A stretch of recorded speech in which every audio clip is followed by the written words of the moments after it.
Hello, Shiver Seekers. Are you ready to follow us into the bizarre unknown?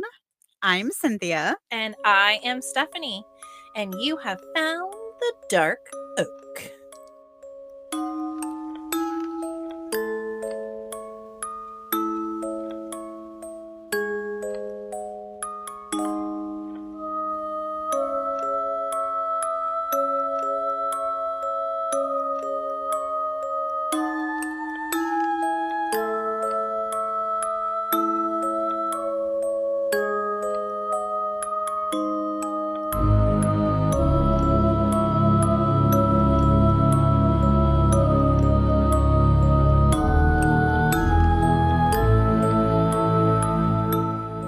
Yay!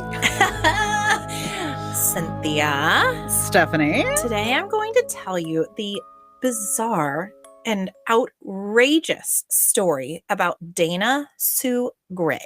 Oh, okay. Is this one you've heard before? I've never heard of it. It's not ringing a bell.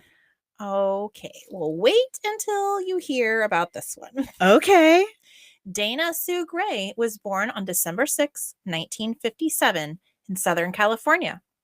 Her father, Russell, worked as a hairdresser, and her mother, Beverly, was a former beauty queen and a former MGM starlet. Oh, wow. So very beautiful. Yeah. Had a little bit of a career going on. And her husband could do her hair for her. And That's her kinda husband, nice. exactly, could fashion her up. Yeah. Now, by the time the two were married, Russell was already on wife number 4.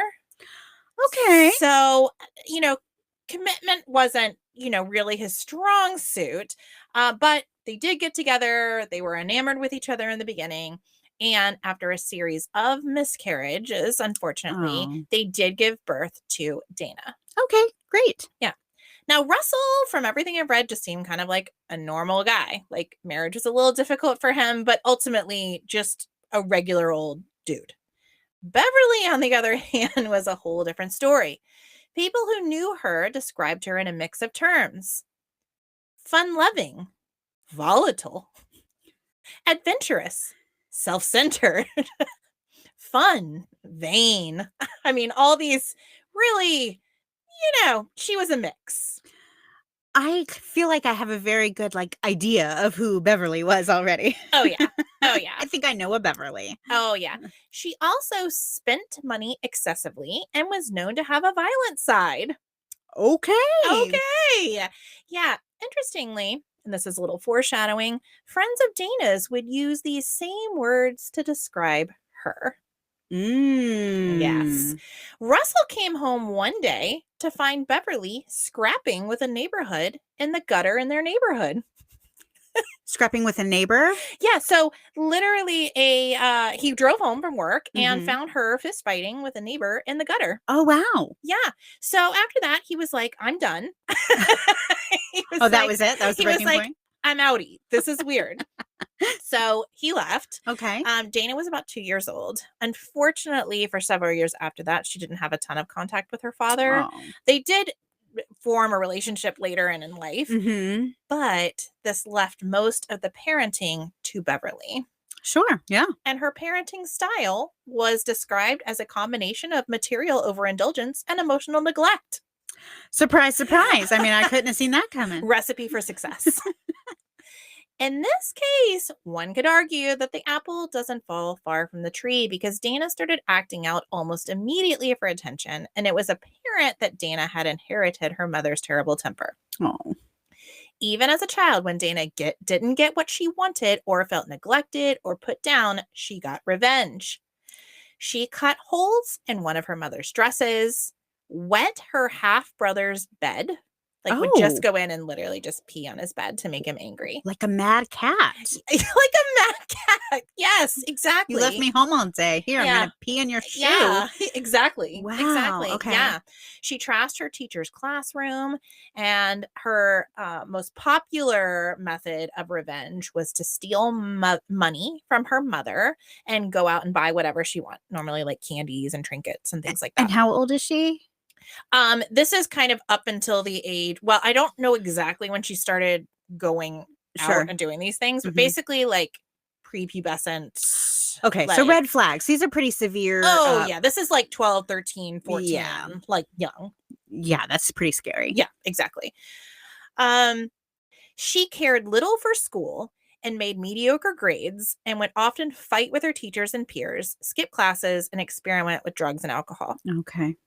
When Dana was 14, her mother developed breast cancer and Oh. passed away shortly after. Oh, no. Yeah. Oh, that's So terrible. it's already not a great situation. Sure. Beverly passes away.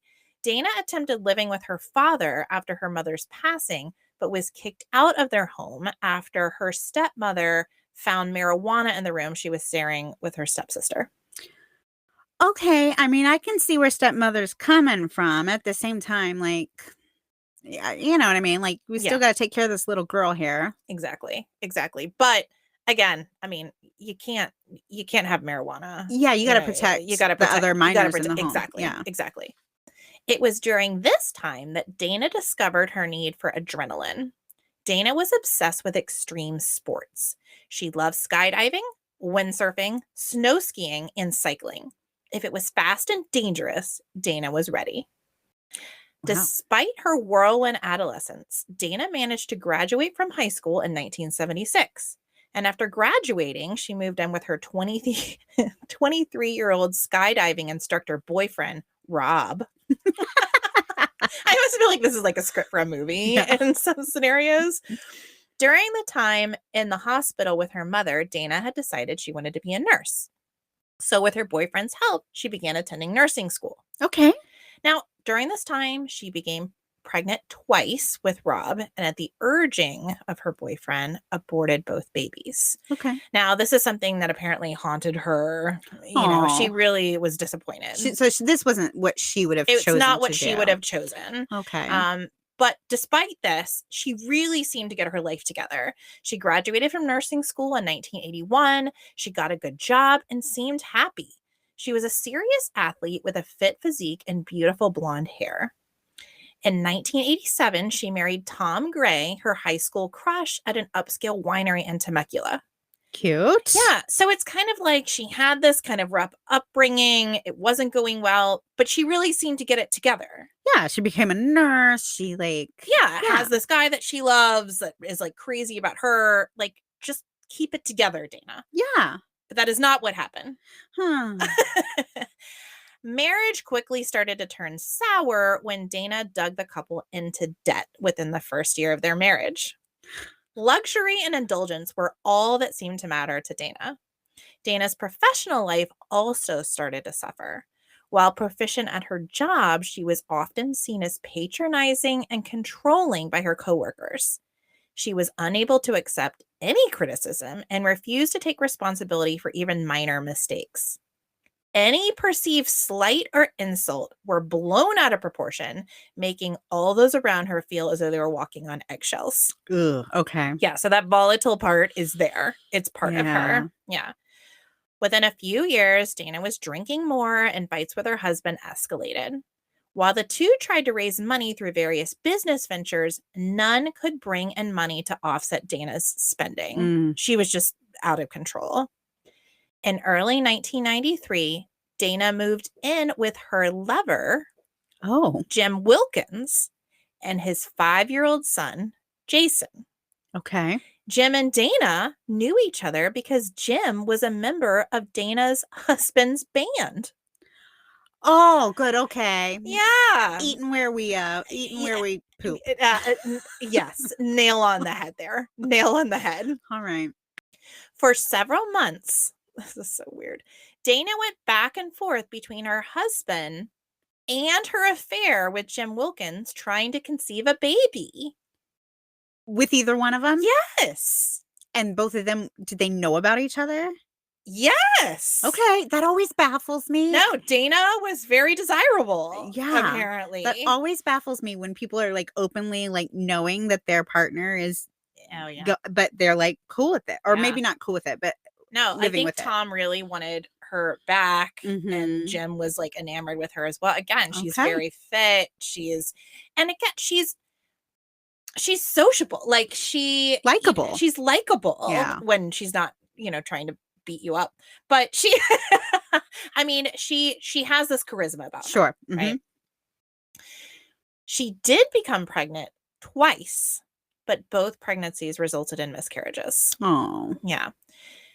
Now, I'm going to read you a paragraph here, and the timeline is very important. So pay attention to the timeline, okay? So that was early 1993. She moved in with Jim, okay? In June of 1993, Dana officially filed for divorce from Tom. In September of 1993, Dana and Tom declared bankruptcy, and their house in Canyon Lake was foreclosed on. In November of 1993, Dana was fired from the hospital where she worked for misappropriating painkillers. Oh. Yeah. At the end of 1993, Dana saw a psychiatrist who diagnosed her with depression and gave her a prescription for Paxil. So 1993 was a busy year. Busy year, yeah. Right? Left husband for a lover, officially filed for divorce, declared bankruptcy and lost my house, fired from the hospital, said, hey, I'm kind of losing my mind. I need some help. Sure. Okay. 2 months later, Dana Sue Gray would kill Norma Davis. Okay. Yeah, escalated quickly. Very quickly. The Paxil didn't help. The Paxil did not help, and somehow the psychiatrist wasn't able to say, hey, maybe there's something else going on here. Okay. Take this antidepressant. You're going to be fine. Right. On February 14th, 1994, on Valentine's Day, Dana sent word to her estranged husband, Tom, through Tom's parents.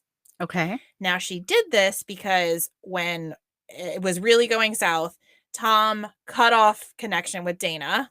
I mean, he was no fool. Right? Maybe he was for a brief moment, but he came to his senses. Sure. And he did not let Dana have any of his contact information. She didn't know where he lived. She didn't know his phone number. He was like, just consider me not part of your life anymore. Right. So Dana wanted to get together with Tom. So she sent word to Tom through Tom's parents that she wanted to meet up with him. And again, February 14th, Valentine's Day, right? So it's this like, let's get together. Let's kind of rekindle. And man, that is a hard thing to say no to if you've ever been in that scenario. So initially, Tom agreed, but did not show up. Oh, okay. Yeah. So he kind of came to his senses. He was like, I don't have a good feeling about this. Okay. Exactly. Later that day, Dana murdered Norma Davis, an elderly woman who Dana had shared a home with for some time. Oh. Also, it was Norma. It's kind of a weird family connection, but Norma was Dana's stepmother, Jerry. It was Jerry's ex-mother-in-law. So Jerry, before she married Dana's father, had been married previously. And her first husband passed away, was natural causes, passed away. But she always had this really great relationship with her mother-in-law. So even though her first husband had passed away, she still cared for her ex-mother-in-law. Okay. Which is a wonderful thing. Says a lot about her character. And actually, the more we learn about Jerry, I think she's a really stand-up woman. Okay. And so she would always care for Norma. So Dana and Norma did know each other. Okay. I mean, it was kind of a distant, like Sure. through marriage, but they knew each other. And at one time, Norma had let Dana stay with her when she was going through these volatile times. Oh, man. So Dana went in there and murdered Norma. Wow. Exactly. Tom later found out, because remember, this was supposed to be a rendezvous with Tom. Sure. Tom later found out that Dana had taken out an insurance policy on him. Oh, no. The policy would have paid off the Canyon Lake house in the event of his death. So her wanting to meet up with Tom was probably not for a little fun rendezvous. Well, it may have been, but it would have ended in something nefarious. Wow. Okay. Dodging a bullet. That's what I call that. Literally. Yes. Now, Norma Davis was 86. Oh, man. What is wrong with people? Yeah. 86. And she's thought to be Dana Sue Gray's first victim. She was found 2 days after her death by her best friend, Alice Williams. Oh, my goodness. I know. This makes me so incredibly sad. Alice and Norma had become like sisters since they moved into the same neighborhood 5 years earlier. They often went shopping and made beauty appointments together. Alice was anticipating a phone call with Norma to set up their monthly hair appointment. 2 days of Norma not answering her phone led Alice to her home to check on her friend. When she arrived, the front door was unlocked. This was not unusual, as Norma would often leave the door unlocked if she was expecting visitors. But according to Alice, the air in the house was different. Mm-hmm. After calling for Norma a few times, Alice inspected the downstairs bedrooms, but did not find Norma. She slowly climbed the stairs to the second floor. As she stopped at the landing, she saw her friend. She was dead in her favorite gold armchair. Oh. She had a wooden handle utility knife sticking out of her neck and a matching fillet knife sticking out of her chest. I just got chills. Like, it's horrible. Like, the image just is sitting in her chair. Yeah, her favorite chair.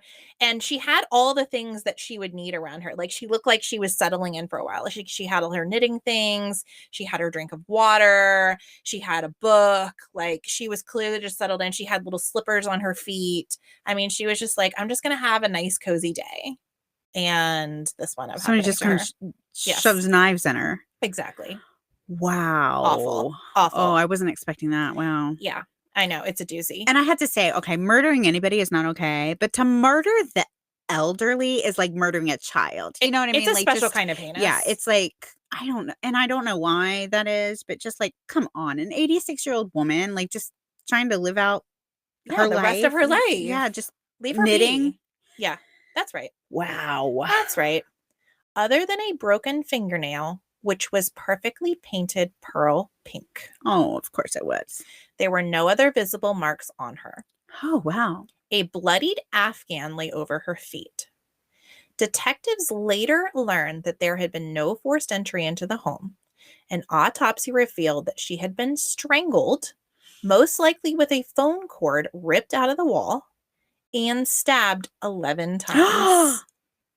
Yeah. Do you think maybe because there's no self-defense, do you think she was either just completely caught by surprise or maybe like even fell asleep in her chair or something? It's totally and then possible. Just like, yeah. Wow. And especially with the strangling. So maybe she was asleep and then it just came up on her. Right. Like, and just she couldn't move. By the time it happened. Yeah. Yeah. Wow. The neck wounds were so deep that they nearly took her head off. Oh, no. Yeah. Police found a small size Nike running shoe print, but little else. So they basically had nothing to go on. Sure. Really. Ugh.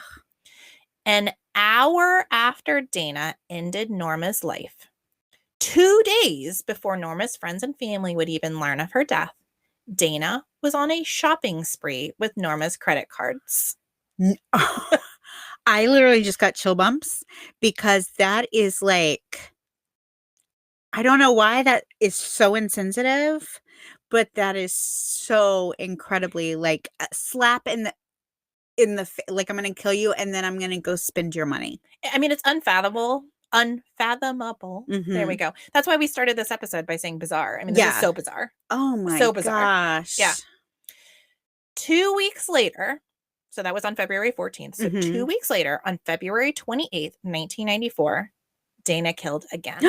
No. Yeah. This lady is So honorable. she just went from like 0 to like nutcase. You wait for it. Yes. Oh my goodness. Bizarre. It gets weirder and weirder. 66-year-old June Roberts, who, like Norma, lived in the gated community of Canyon Lake, was murdered on her birthday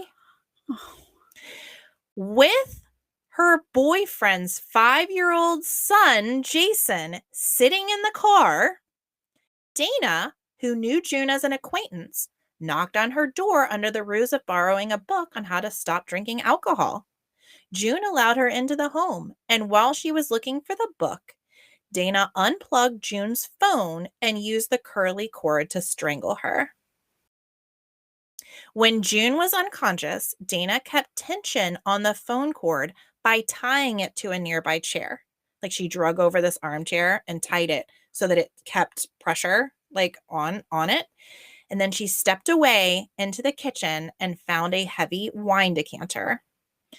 She rolled June onto her stomach and brought the decanter down on the back of her head.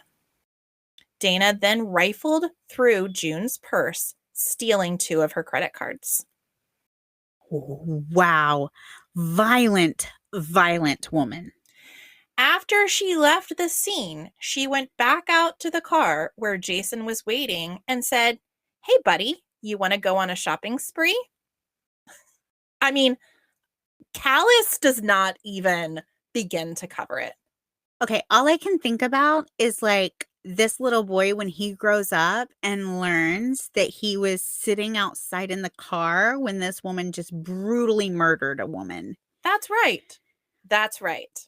Wow. Yeah. So off they sped on a shopping spree at the upscale shopping center in Temecula. Off they went. Now, first, they stopped for lunch where Dana ordered scampi, crab cakes, and cheesecake without even looking at the menu. It was so much food that the waiter had to pack it up in a to go package. She charged it all on June's credit card. Next, Dana got an eyebrow and mustache wax for herself and a haircut for Jason. She charged $170 on June's credit card, even signing June Roberts. Wow. She bragged to the cashier that she was going on a shopping spree. I mean, like, not even trying to cover it up. She was just like, "Woo, I'm having a great day, going on a shopping spree." Okay, so here's a weird question. Maybe things have changed, but like, how do you even know how much room is available on somebody's credit card?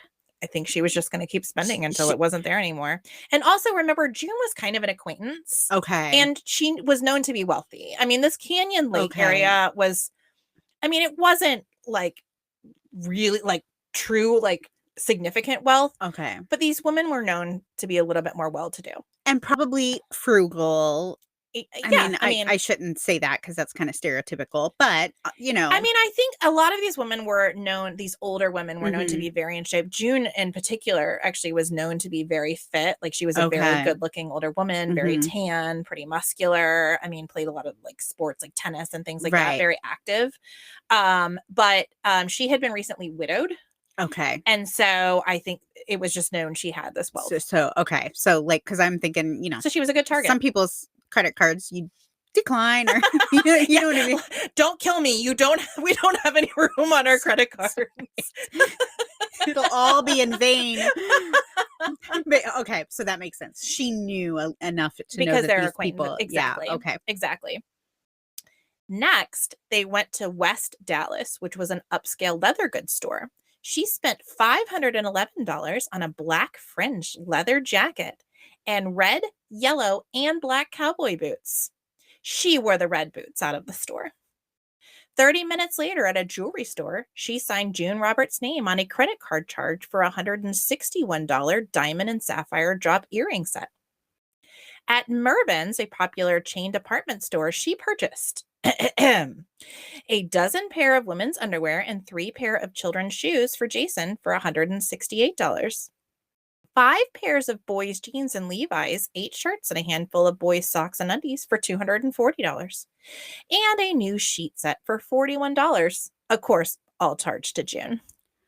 On the way home, she stopped at a convenience store for candy, snacks, sodas, beers, and a few tchotchkes for $75. Wow. Upon arriving home, Dana quickly brought in as many bags as she could before her boyfriend, Jim, could see them. After Jim, Dana, and Jason finished dinner, which Dana had prepared, she picked up the phone and dialed the number for Murrieta Hot Springs, one of the poshest spas in the area. After requesting one of their top massages, the receptionist asked for her name. She answered, June Roberts. At almost the same time that Dana was on the phone with the spa, June's friends, expecting to take her out for her birthday, walked through the front door of her home to find her strangled and bludgeoned to death. Wow. Can you, I mean, no, nobody can imagine. No. And why would you want to? But oh my gosh. Yeah. Devastating. Oh. And just senseless. So senseless for shopping, like for credit cards. I mean, like, are you kidding me? And the fact that she could encounter all these people right after killing someone and not have any emotion, there's something wrong. I mean, I've heard of people who are literally like addicted to shopping. I mean, I enjoy shopping, but I'm certainly not addicted. And like, to me, this, like, sounds literally like what this is. Like, she literally has, like, an addiction, and it's just, like, a high that she gets, and she can't not do it to the point because, I mean, "I'm gonna murder you," and then literally, "Whoa, let's go shopping. Let's just" that's it's insane. It's It's insane. insane. Yeah. Unfortunately, the killer, which we now know as Dana, did Sure. not leave many clues in this murder either. However, investigators noted many similarities between cases. First and foremost, the location. Two deaths in a gated community. 'Cause it's the same community, It's the right? same community. Okay. Exactly. 2 Within 2 weeks. strangulations. Yeah, Yes, okay. exactly. That couldn't go overlooked. Yeah, and that's a good point too. And I'll bring that up. Subtle things where both women had been killed in like the living room den. Both women had been killed in broad daylight, which is Mhm. also insane. In both cases, the women still wore significant gold and diamond rings. So they weren't okay, it wasn't like a robbery gone around, which is interesting because she likes the finer things, but only if she buys them herself. Yeah. Interesting. Yeah. For a killer not to take these things, I mean, is Yeah. notable, right? Mhm. Also, in both cases, it appeared the killer was rummaging rather than ransacking because she was Okay. looking specifically for the cards. But they Okay. couldn't figure out what was she looking for, right? They Right, didn't they wouldn't realize it know. was the cards. Like, how would you notice those were missing right away? Right, and this was in the '90s, so, like, now we would have probably I assume, probably immediately be like, "Hmm, this person's credit card is being used immediately after the death." Well, and eventually that comes forward, but Okay. again, they're looking at this mass Everything. of data and they didn't notice. Okay, because again, her purse is still there, the Right, rings are still there, right, cash is still there. So they're right. like, is this really a robbery? Yeah, they don't know what to The look only for. thing, and literally in both cases, she literally just took 2 cards, not all the cards. Didn't Oh. take the ID, didn't take the checkbook, literally just those cards. So again, you're going to go, okay, well, the wallet's still there, the purse is still there. You're not going to go through each individual card. So she was smart in that respect to not, Mm. like, make it super obvious that this was a robbery. Or she was just very deliberate in what she wanted. Yeah, but why not take the cash too? She's bizarre. Again, bizarre. Bizarre. Yeah. Also, very interesting was the dual modes of death. Strangling and bludgeoning is Yeah. really a unique detail. I thought that was weird, Yeah. like, she did it with both of them. "I'm gonna strangle you, and then I'm gonna stab you." Yeah, that's really unusual, even amongst like killers in Mhm, general. To have 2 mhm. modes of death is very And unusual. 2 different. In the first case, she strangled and stabbed. In the second case, she strangled and bludgeoned. Right. Very weird. But the strangling with the just like ending you like part Right. is unique. Yeah. Interesting. Yeah. While detectives were looking at these significant data points, trying to figure out, okay, who is our killer, the killer herself was spending away. Mhm. On June's cards alone, she spent over $2,000 a day Wow. in food, clothing, massages, handbags, shoes, perfume, home decorations, and novelties. Basically, whatever she wants. Right. On a whim. She's just like, I just want this. I'm just going to get it. Finally, on March 7th, Norma's family members reported fraudulent credit card charges to the police detectives. Okay. So it just took a few, like, not even that, it took like 3 weeks for them to be like, okay, wait a minute. Like, Right. something's not right here. It didn't take long for the police to retrace Dana's steps and get a very detailed sketch from cashiers and servers all over Temecula. See, that's the thing that's not very smart. Like, this is traceable. Absolutely, it is. Paper trails. I mean, it's the 90s, but it wasn't that long ago. Right, You're going to know where these charges are coming from. There's even cameras, like security Absolutely, there like, are cameras. that's And again, these servers, like, she made it apparent, like, you know, the waiter was like, oh yeah, there was this lady, she ordered all this food. Like, she's just conspicuous. yes, You yes, know, yes, very yes. Not much. even trying to be, like, No, yeah. no. Days later, on March 10th, 57-year-old Dorinda Hawkins was working alone Mm. at Main Street Trading Post in Lake Elsinore. It was a brightly lit antique store with all kinds of bits and bobs. And in comes Dana Sue Gray. No. Yeah, I know. Dana explained that she wanted to frame some old vintage pictures of her mom and would love to look at the options they kept in the back of the store. Dorinda obliged and started showing her some of the lovely options the owner offered. And then she felt it. The yellow nylon rope around her neck. And Dana was pulling it tighter and tighter. Dorinda put up a fight and even managed to land a few kicks, but unfortunately, she was no match for the powerfully athletic Dana. As Dorinda lay motionless on the floor of the antique store, Dana took $5 out of Dorinda's purse, leaving a $20 bill, and used the cash register key to take out $25 from the cash register and left. So she killed a woman for $30.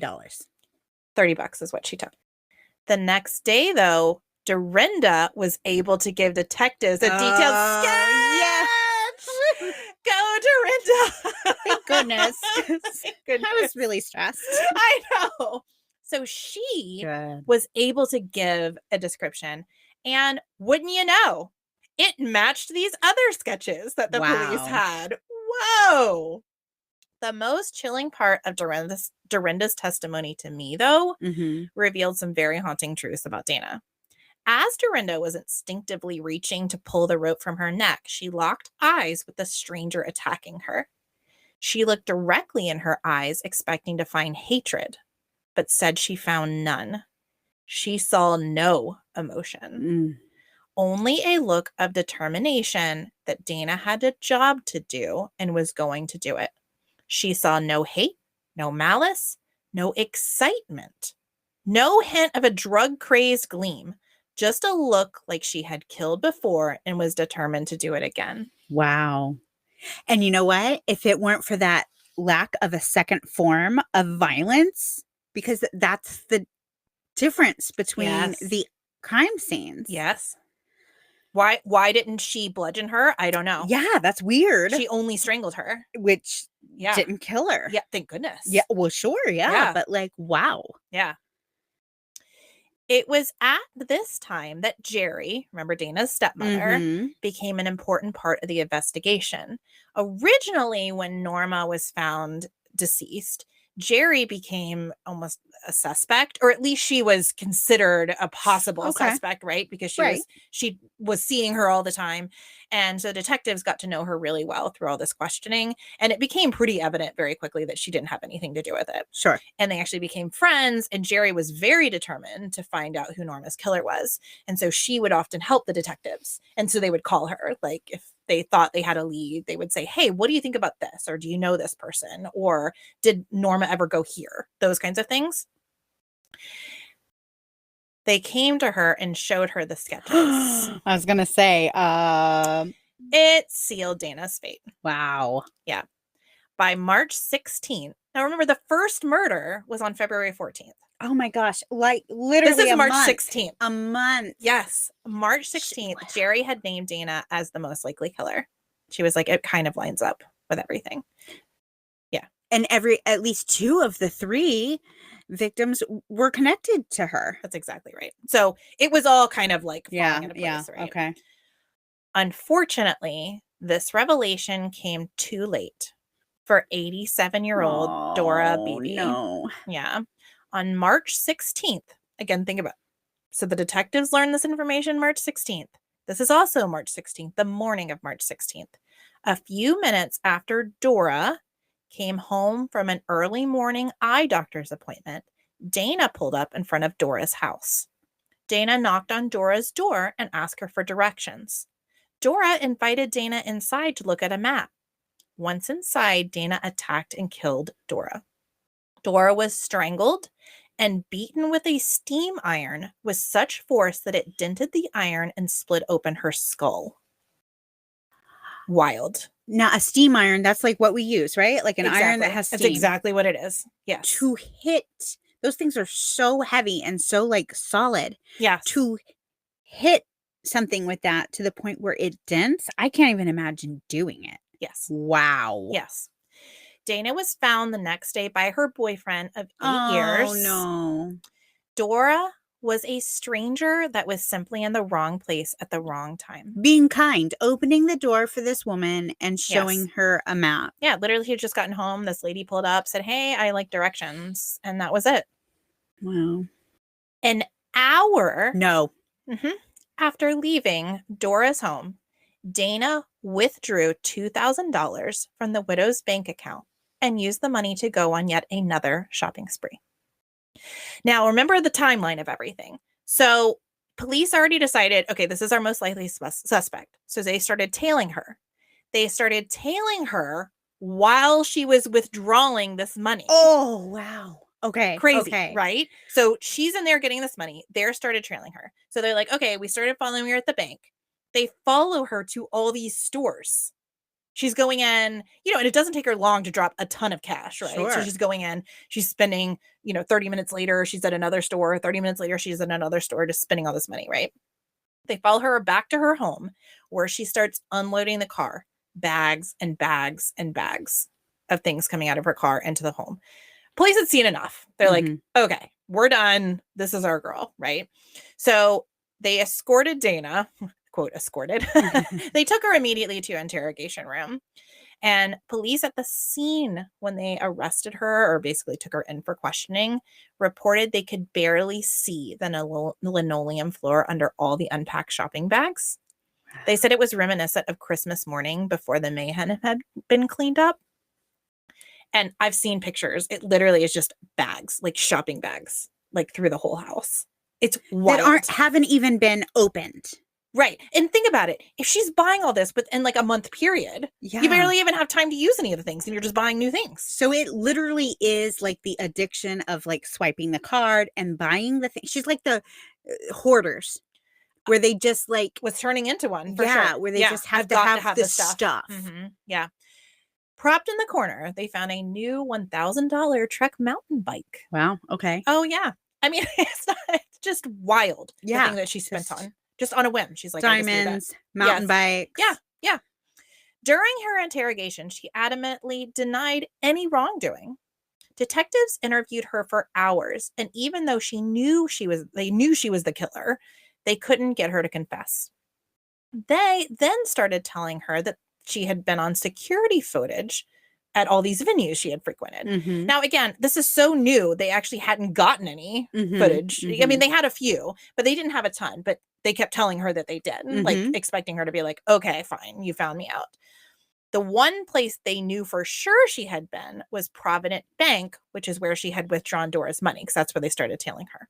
So they were like, listen, we know you were there. We know you were there. And she kept saying, no, no, no. They kept pressing her. Finally, she broke and started crying. I say she broke. She broke for her, but she started crying. And they said, what's going on? Hoping that she's going to confess to everything. And she said, well, I'm just so scared to tell you what happened. And they said, no, just come on, Dana. Just tell us what happened. She said, well, I found a purse. Okay. I found a purse and it had a bank book in it. And the detectives are like, okay, great. She's going to tell us it was Norma. She's going to tell us it was Dorinda. She's going to tell us it was June. But she says, and they said, tell us the name. Tell us the name. And she said, well, it had something like Betty or Baby. And of course, this name meant nothing to the detectives, right? They're like, who is this person that she's even talking about? They decided to take a break and the detective stepped out. They ran into another detective team who said, we have another murder. And they said, what's her name? And they said, Dora Baby. And at that time, they realized they had missed her by hours. And this was another victim. That's how they found out she had another victim. Wild. The sadness they must have felt, just like, wow, like we literally could have potentially been following her to the house and stopped it. Wow. Yeah. Within hours, they missed it. In the wee hours of the next morning, Dana finally admitted to the thefts, but denied the murders. With the mounting evidence against her, though, police arrested her for 2 counts of murder, that of June and Dora, without a confession. Dana first entered a plea of insanity, but in 1998, she changed her plea to guilty, admitting to the June and Dora killings and the attempted murder of Dorinda. As part of the plea deal, the judge agreed not to charge Dana for the third murder. Now, it's disappointing that she's not getting charged for Nora's murder, but I read also that the detectives, they really had a hard time finding any evidence that it was her. Like, everyone knows it was her, but they didn't have any evidence. So the fact that they were able to use it as basically a bargaining chip for the other murders, I mean, at least she's in prison. Yeah, I just feel bad for her family. Absolutely. Who doesn't get to like say, yes, she was convicted for this. It's like a weird, even though the punishment doesn't change, and like it is kind of stinky. So it's disappointing. But hopefully they can look at it like, well, they were able to use our loved ones to put her away forever. Exactly. Like, that's exactly find right. some peace in it. Exactly. So she was sentenced to life without parole.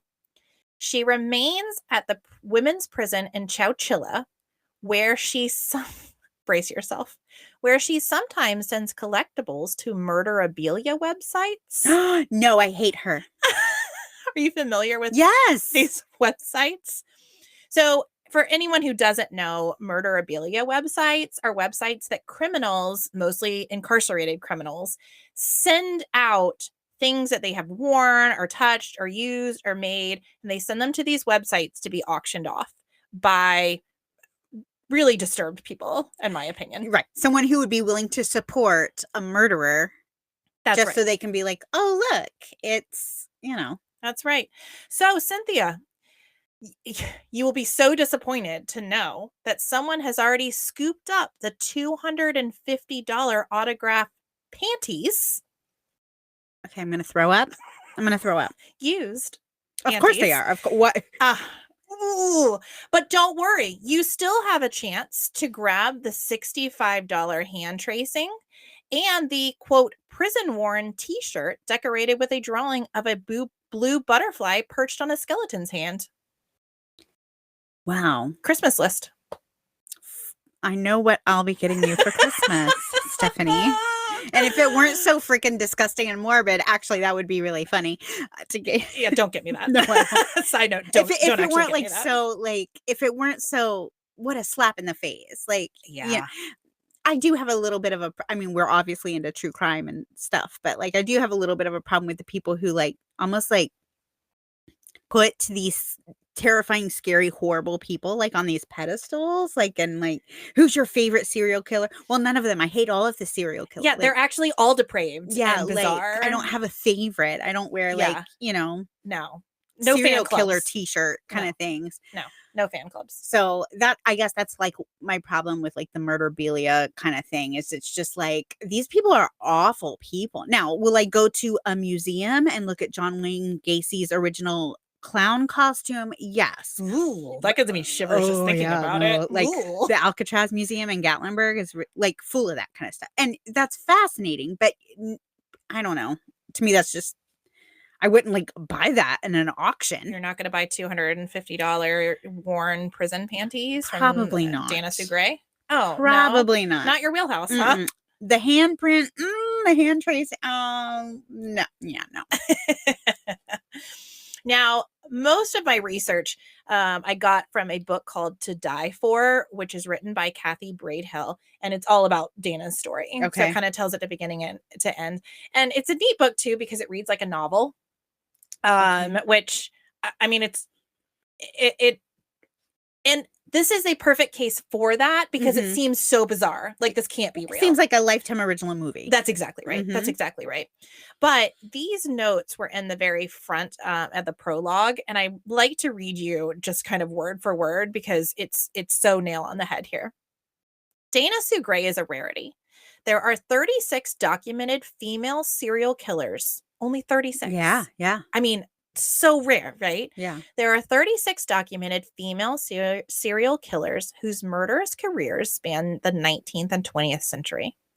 A serial killer is defined by the FBI as one who commits a murder in one location, followed by a period of time where they live a relatively normal life without criminal activity, aka making dinner for your family and things, followed by another murder in another location, and then another crime-free period. So this is different than like a mass murder kind of thing. Yeah. Dana is highly unusual by her choice of victim and the gruesome in-your-face method of ending their lives by using her hands and a phone cord to strangle, then a handy tool to bludgeon. According to Murder Most Rare, which is a book by Dr. Kohler, there are no known cases in which a woman strangled her victims both with a ligature and manually, then finished them off by bludgeoning. The other unique aspect of Dana's crime is her choice of victims. She was a switch hitter, meaning 2 of her victims were those with whom she had a remote family bond. The other 2 were complete strangers. I wondered about that too. I was Yeah. like, okay, what's the connection? It Oh, doesn't fit there the is mold. none. She was just driving by and saw an old lady, or she was in a Exactly store right. and okay. Wild. Dr. Patricia Kirby, a psychologist, also once a homicide detective for the Baltimore police and a former FBI profiler, said that if Dana truly wanted credit cards, she would have found a way to obtain them without harming anyone. Kirby suggests that it was the act of killing, and in particular, the act of struggling with her victims, that was her goal. Dana sought lethal excitement, much the same way she sought excitement by leaping out of an airplane, windsurfing, and other thrill sports. Lunch, beauty shop pampering, and shopping afterward was the celebration of the kill. If that doesn't give you chills, I don't know what I does. am baffled because as you are saying that, it makes so much sense. Yeah. Given the extreme violence that Dana exhibited in murdering her victims, Kirby and others have wondered when Dana's killing spree truly began, because where I thought Norma was the first one. However, they've questioned the relationship between the loss of her nursing job and the start of her killing spree. Hospital authorities for each of the institutions that employed Dana insist there were no, quote, unusual deaths during the time that Dana was employed there. But question mark. Big question mark, because I'll Right? tell you, she Went into it like full throttle. It's hard to imagine that was her first one, but I don't know. She's so bizarre. Maybe she's it so was. bizarre. But like, even when you're like reading the definition of a serial killer, you're like, oh, and then for a period of time returns to normal life. And Well, she did for like a week. Yeah, like, which wasn't even normal because she was out buying money on their stolen right, cars. she's still on the afterglow. So yes. like, wow. Ooh, I have chills. Ooh. That, but you know what? It's like the fact my mind is still blown over the whole it wasn't for the credit cards. That was the celebration. It was for the kill, which makes so much sense. It does. Much sense.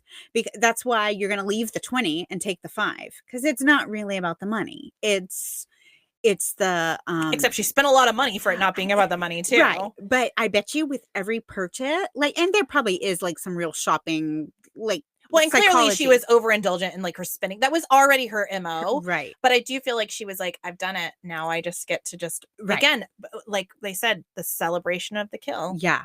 Yeah. But the fact, because that is one thing this whole time I've been like, I mean, we've talked about in other cases how women generally prefer non-violent. If we're going to murder, we normally do it with poison or like overdosing somebody or something. We prefer non-violent methods in both homicide and suicide. So the fact that this is very violent, to strangle. Yeah, face to face strangulation. It's very hard. personal. It's very physically hard. Yeah. It's not just like a 30-second thing like you see in movies. You are literally, it's minutes long. And she knew that, like in June's case, that she tied the phone cord to the chair leg to keep pressure. Wow. Okay. Monster. Yeah. And I find it wild that she isn't talked about more. I've never heard of her. So I think that some of that is because all of her killings were in such a brief period. So think about the entire thing from beginning to end was like 6 weeks, which is also wild. And again, she wasn't on the run. It wasn't a manhunt. Right. They knew who she was. They brought her in pretty quickly. But oh my gosh. Yeah. Like the just atrocity she was able to commit so quickly is terrifying. Terrifying. and really mind-blowing that someone can snap that quickly Right. and become this monster. And it does make me feel sad for the little girl that she once was, knowing that, Yeah. okay, she didn't have a very healthy childhood and maybe she didn't have a great example of like mother and how to handle big feelings.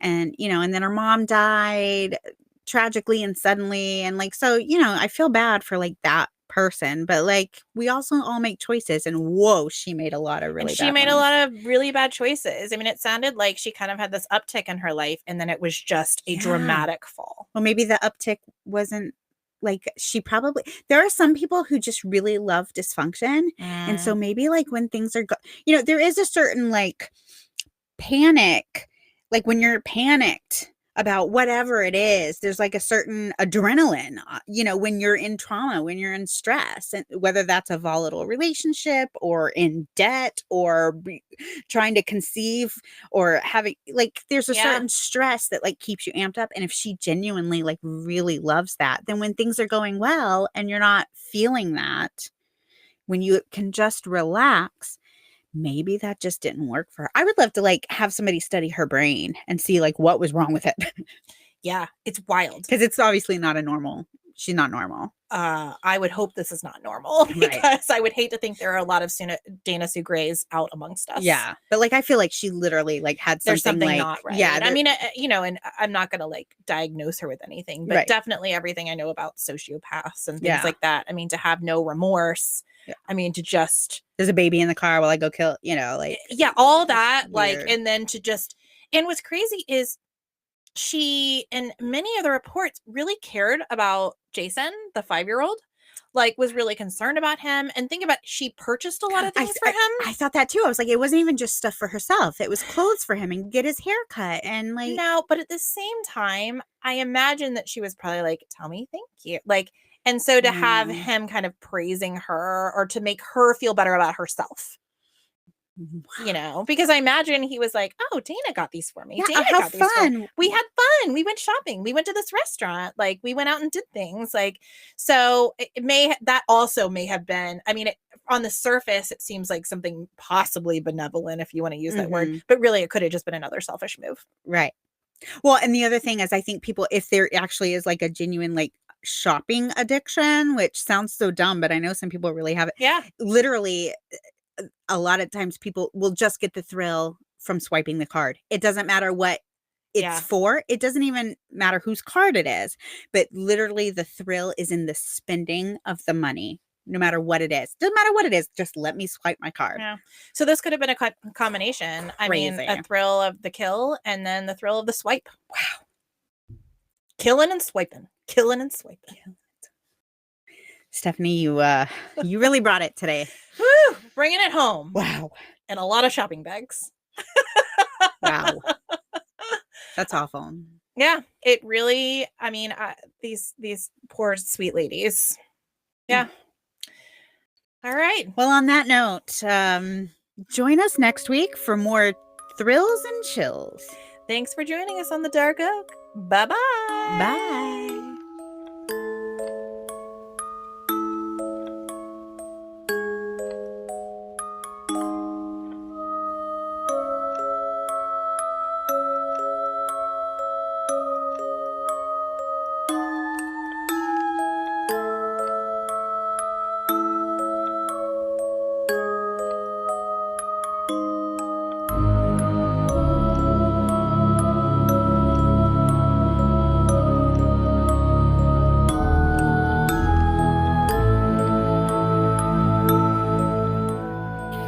This has been a Just Us Gals production with artwork by Justice Holmes and music by Ryan Creek.